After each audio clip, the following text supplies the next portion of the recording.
años ya. Yo tenemos una ley de compartir.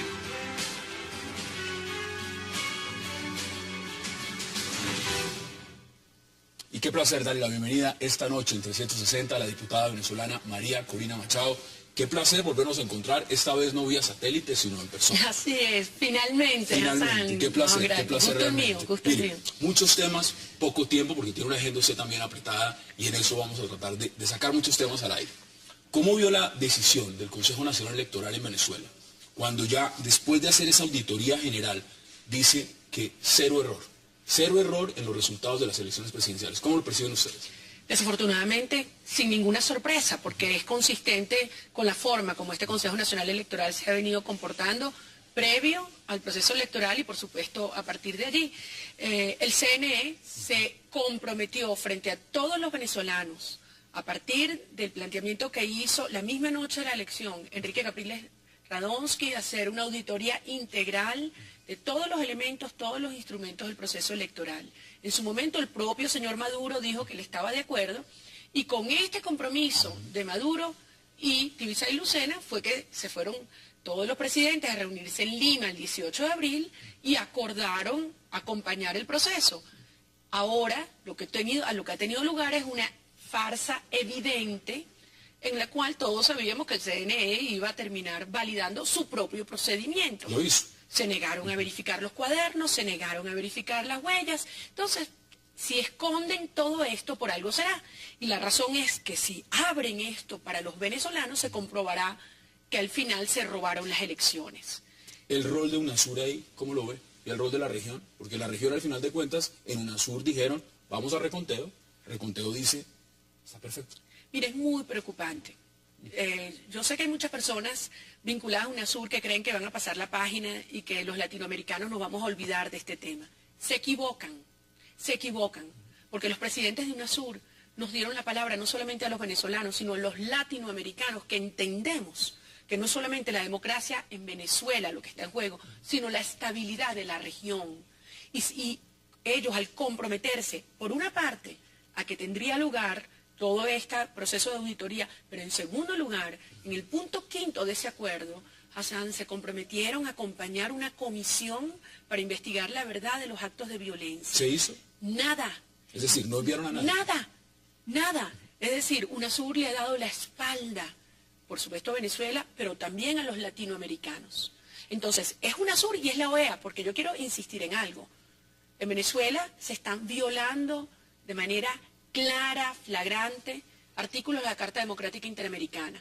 Pero mientras Venezuela hace eso, no es solamente el gobierno de Venezuela quien viola la Carta Democrática Interamericana. ¿Y qué dice el secretario Insulza? Bueno, lo que ha dicho siempre. Inerme. Pero absolutamente indiferente, cruelmente indiferente. Porque cuando él dice que no hay ambiente para discutir en la OEA, número uno, yo le contesté en su momento, ¿qué más ambiente de represión y violencia tiene que haber en Venezuela para que el secretario general de la OEA recuerde que los artículos 19 y 20 de esa Carta Democrática le dan facultades a él para actuar? Bueno, usted fue golpeada en la Asamblea Nacional y eso lo vio todo el mundo. Es más, la vimos después de salir del hospital, la vimos en todos los procesos. ¿Esa persecución es latente cada vez más en Venezuela? Es peor cada día, porque es lo que ha decidido hacer un régimen que se sabe ilegal, ilegítimo e incompetente. Es una profunda debilidad que los lleva entonces a huir hacia adelante, como decimos los venezolanos, a reprimir, a radicalizarse en sus acciones, por una parte para tratar de esconder esa debilidad, por otra para cohesionar a sus seguidores más extremistas, y obviamente para satisfacer al régimen cubano, que es al final quien da las instrucciones de lo que se hace y se deja de hacer en Venezuela. Ahí hay un tema fundamental, porque aquí estuvo Enrique Capriles Radonsky, y cuando vino el gobernador, inmediatamente generó una reacción no solamente en Colombia, sino en Venezuela. Usted la conoce, las declaraciones que dio el presidente Nicolás Maduro cuando fue recibido por el presidente Juan Manuel Santos. ¿Cómo ve usted esa reacción de Venezuela? Predecible también, porque días antes todos los embajadores de Latinoamérica habían sido reunidos en la Cancillería y les habían dicho que si alguna Cancillería hacía un acto de recibir alguna de las misiones que estamos desarrollando los distintos representantes de la Unidad Democrática en Venezuela y mucho más de nuestro principal líder, Enrique Capriles, pues entonces eso sería considerado como un acto de enemistad. Esto es algo insólito. Esto nada más Pero es... hoy sale, digamos, la canciller de Colombia, María Ángela Holguín, y dice, el presidente Santos le informó al presidente Maduro que se iban a reunir. Entonces, si sabía el presidente Maduro, ¿por qué una reacción de ese Pues calibre? más a favor de la tesis que voy a desarrollar. Este es un gobierno que ha manejado sus relaciones internacionales sobre la base del chantaje. No solamente del chantaje económico, sino también del chantaje político, de amenazar, de generar disrupción en procesos internos tan delicados como en este caso concreto el proceso de paz. Yo siento que si algo ha quedado claro, nosotros ya lo sabíamos, yo siento que ahora le debe quedar muy claro a los colombianos y al gobierno de Colombia, es que a quien está en el poder en Venezuela no le importa el proceso de paz, no son verdaderos facilitadores, son ¿Y parte interesada. ¿Por qué las FARC estaría hoy buscando justamente que haya un reconocimiento de nuevo por parte del gobierno de Venezuela de ese respaldo a su presencia en la mesa de La Habana? Bueno, es decir, ellos no se sienten tranquilos por el lado de la oposición. ¿Esa garantía real como garante, como veedor, se la da únicamente el gobierno de Nicolás Maduro? Bueno, lo que está claro es que tanto el gobierno de Hugo Chávez como el gobierno de quienes lo han sucedido han mantenido una actitud cómplice de protección a la operación de los paramilitares, de la guerrilla y del narcotráfico en suelo venezolano.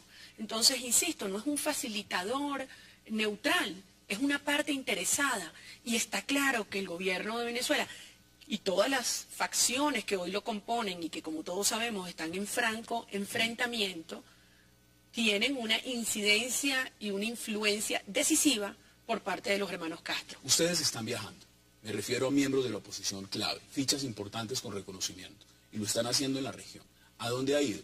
Y de pronto esto que está pasando también tiene que ver con un contexto mucho más amplio y es frenar que a ustedes los reciban mandatarios, que ustedes puedan hablar en congresos, en otros parlamentos. ¿Eso es lo que están haciendo? Desde luego, porque este es un régimen que perdió su legitimidad de origen cuando se robó las elecciones del 14 de abril, y eso lo saben todos los latinoamericanos y el mundo entero. Y si quedaba alguna duda, al hacer esta farsa de auditoría y no haber admitido la impugnación ante el TSJ, pues esa duda queda eliminada. Entonces, como no tienen legitimidad de origen, tratan de buscar esa legitimidad por parte de algunos actores de la comunidad internacional. Nosotros iniciamos desde antes de las elecciones un proceso de aproximación a nuestros pares parlamentarios. ¿A dónde ha ido? Cuénteme países. A toda América Latina, pero mira, empezando del sur, Uruguay, Paraguay, Argentina, Chile, en Perú ha sido extraordinario, varias veces a Colombia, Centroamérica, México, Estados Unidos. Es decir, han sido por múltiples vías, porque nos han invitado algunos colegas parlamentarios, porque hemos solicitado derechos de palabra, pero para mí, como venezolana, como diputada, que no he tenido la oportunidad de hablar desde el estrado de mi propia Asamblea Nacional. ¿Habló usted 2 veces en Colombia? He podido hacerlo 2 veces en la Cámara de Representantes, una en la Cámara del Senado, lo hice también en Perú, voy a hacerlo ahora en Centroamérica. Es decir, esto, lejos de callarnos, nos ha abierto ventanas y se han caído las máscaras, Hassan.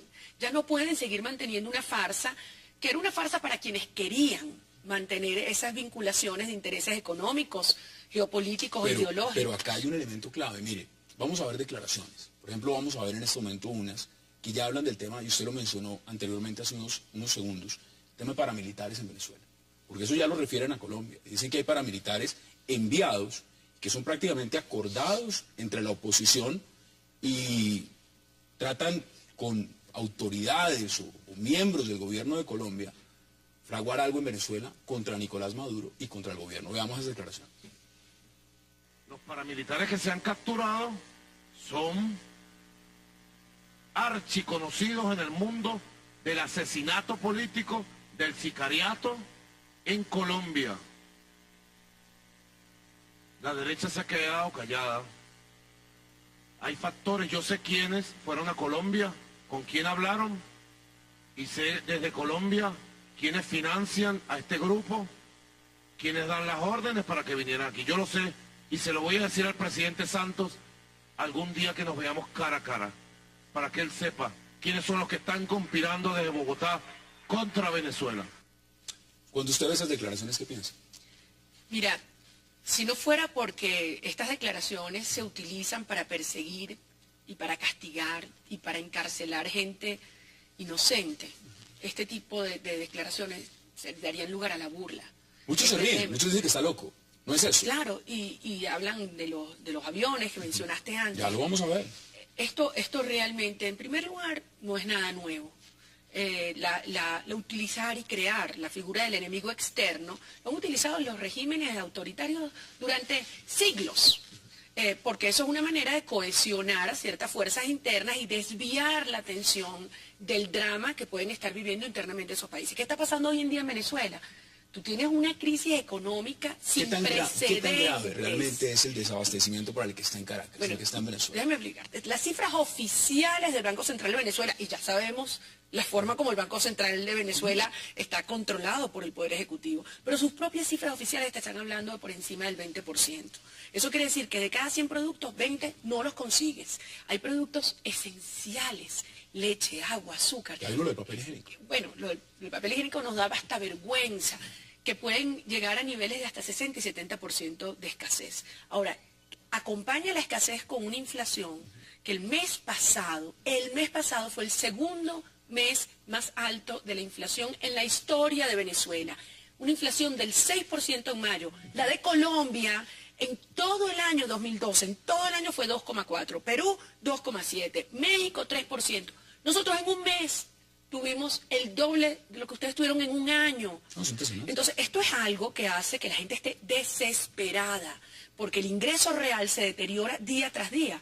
Entonces, tus ahorros valen menos, no puedes ahorrar, las pensiones y jubilaciones no se ajustan. Entonces, la gente llega a unos niveles de desesperación. ¿Qué hace el gobierno? Tratar de crear un enemigo externo para que la gente vea para otro lado. Los pares arianos. Ahora veamos también, porque le quiero preguntar sobre esta figura, no es cualquier figura, cuando uno habla de José Vicente Rangel en Venezuela, veamos qué ha dicho. A finales del mes de mayo, escuchen bien esta información, concretamente, según la información que manejo, 27/5/13, se llevó a cabo una reunión en la ciudad de San Antonio, Texas, entre ejecutivos de la industria de aviones de guerra y venezolanos de la oposición. Tema: la posible adquisición de ese tipo de aviones por parte de los venezolanos. Estos vieron algunos catálogos y optaron por un determinado modelo. Firmaron contrato de compra a más tardar a principios del mes de noviembre de este año, por 18 aviones que serán ubicados en una base militar de Estados Unidos ubicada en Colombia. Bueno, ustedes han estado comprando aviones, porque eso es lo que está diciendo el señor José Vicente Rangel, para negociarlos y desde Colombia, en una base militar estadounidense, atentar en Venezuela. Mira, yo me niego a ridiculizar y caer en la burla como yo entiendo que una declaración como esta lleva a cualquier persona sensata por lo absurdo, por el exabrupto del planteamiento, porque no se puede banalizar una acusación de esta irresponsabilidad y una mentira de esta magnitud. Obviamente hay una intención de indisponer a Colombia, no solamente frente a Venezuela, sino frente al resto de la región. Es algo tan fácil de demostrar de su falsedad. Es decir, como contestó el vicepresidente colombiano, bueno, pues que venga aquí la ONU y verifique. Muchos le criticaron, y que venga la OEA. Que tratara de darle de alguna forma una credibilidad y un punto de apertura a lo que estaba diciendo Rangel y Nicolás Maduro. Bueno, personalmente yo lo asumí como una demostración de no poder creer lo absurdo del planteamiento y diga, señores, o sea, esto es algo que se demuestra de manera inmediata y clara. Es más, mi reacción fue, yo quisiera escuchar a algún funcionario del poder en Venezuela con esa apertura a que la Comisión Interamericana de Derechos Humanos pueda venir a Venezuela, donde no le permiten entrar, donde hay tantos casos y tantas investigaciones y denuncias y el gobierno venezolano se niega a la presencia in situ a los efectos de constatar esto. Entonces, volviendo a este tema de los aviones, miren, yo creo que esto lo que hace es evidenciar nuevamente el nerviosismo, la fragilidad, la inestabilidad del régimen que está en el poder en Venezuela. ¿Por qué? Porque ha salido a flote la magnitud de la descomposición moral, la corrupción. El tema interno dentro del mismo PSV y lo que puede significar, por ejemplo, ese audio, esa revelación que hicieron ustedes de Mario Silva, hablando con el G2 cubano. Hay división entre Diosdado Cabello, Nicolás Maduro, y eso podría explicar, se lo pregunto de una vez, ¿qué hacía Diosdado Cabello, por ejemplo, en Cuba esta semana pasada? Buena pregunta, ¿qué hacía? ¿Qué hacía? Amenazaba. ¿Qué piensan recibía ustedes? ¿Qué estaba haciendo? instrucciones. ¿Estaba rindiendo cuentas? ¿Estaba pidiendo instrucciones? ¿Qué estaba haciendo? Bueno, ¿O qué piensa la oposición en Bueno, Venezuela? yo no voy a especular, hay diversas lecturas. Lo que queda evidentemente en claro es que las tensiones son enormes, profundas, y al final eso se está convirtiendo en una lucha de mafias. Y eso es lo que está ocurriendo en mi país. Es la forma como el crimen organizado ha ido penetrando nuestras instituciones. ¿Usted no ve tambalear al gobierno de Nicolás Maduro? El gobierno de Nicolás Maduro es minoría y el mundo lo sabe. Este señor ocupa de manera ilegítima e ilegal el poder, pero además ha demostrado una absoluta incompetencia que está llevando a Venezuela a un colapso en todos los planos. Y eso es lo que ha ocasionado esta arremetida, no solamente contra la disidencia, llámese sindicalistas, le acaban de reabrir un juicio a Rubén González, un sindicalista de las empresas básicas, contra mis colegas, Richard Mardo, ayer en la sala plena del TSJ, contra todos los jóvenes estudiantes que están en este momento en huelga de hambre en 5 estados del país porque están asfixiando las universidades 7 años con el mismo presupuesto, Hassan. En este momento también, y tengo que ir avanzando rápidamente, el Consejo Nacional Electoral ya empezó a hablar de lo que son las elecciones municipales. ¿Cómo ve usted ese panorama? ¿Qué va a pasar en esas elecciones? ¿Cómo está la oposición para ese periodo? ¿Y por qué empiezan a hablar en este momento del tema? Bueno, yo estoy convencida que el Consejo Nacional Electoral sigue instrucciones del Ejecutivo, que a su vez sigue instrucciones de los hermanos Castro, de poner este tema aquí porque creían que con esto pasábamos la página y nos olvidábamos ¿De las elecciones presidenciales? del gran fraude del 14 de abril, y se equivocan, porque las condiciones que están planteadas ahora fueron las mismas que denunciamos antes de las elecciones del 14 de abril. Y los venezolanos acudimos muy conscientes de la magnitud de los obstáculos, que era el aparato del Estado contra el ciudadano. Eso que enfrentamos y derrotamos el 14 de abril es lo que nuevamente estamos enfrentando, exigiendo un nuevo Consejo Nacional Electoral porque ya a 3 de sus 5 rectores se les venció su periodo. ¿Cómo se logra eso? Presión ciudadana. ¿Tienen respaldo ahora de los medios? Un canal como Globovisión ya no está en la oposición. Ahora forma parte de, podemos decirlo, del gobierno. ¿Tienen ustedes respaldo de los medios? Cada vez menos, cada vez menos. Y estos regímenes que son en efecto neodictaduras, que tienen una fachada, tratan de crear una fachada democrática para esconder un régimen profundamente totalitario, llegan a extremos como estos, donde cuando ya no pueden intimidar a la gente, a los voceros, chantajear, aterrorizar, entonces empiezan a comprar diversos medios. ¿Qué nos queda a los venezolanos? Luchar, y por eso estas ventanas que ustedes nos ofrecen, para que el mundo entero sepa lo que está pasando en Venezuela, son fundamentales, porque ahora más que nunca necesitamos las voces de los latinoamericanos acompañándonos en esta causa. Ahora, acá hay un tema y quiero concluir con él, porque es fundamental verlo en lo que significa los viajes que haga la oposición venezolana al resto de la región.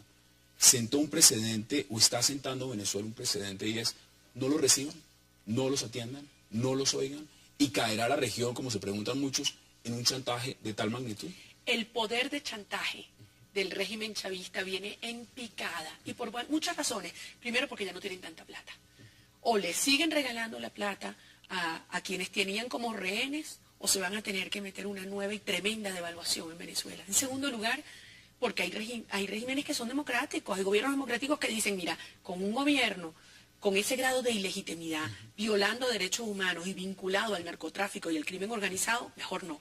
Pero lo más importante, porque en Venezuela hoy hay una alternativa de poder con un líder que es Enrique Capriles Radonsky, que es mayoría y que será gobierno en Venezuela.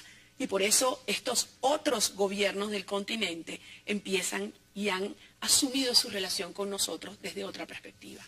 Pues ha sido un verdadero placer que nos haya concedido estos 23 minutos para esta entrevista, y por supuesto las puertas siempre estarán abiertas. Muchas gracias por la oportunidad. Gracias a ti. Vamos a la pueblo de pausa. Colombia. No, un verdadero placer. Y vamos a la pausa, y cuando regresemos vamos a hablar de un tema que tiene que ver mucho con la agenda política en Colombia. Se trata del ascenso de General Patiño.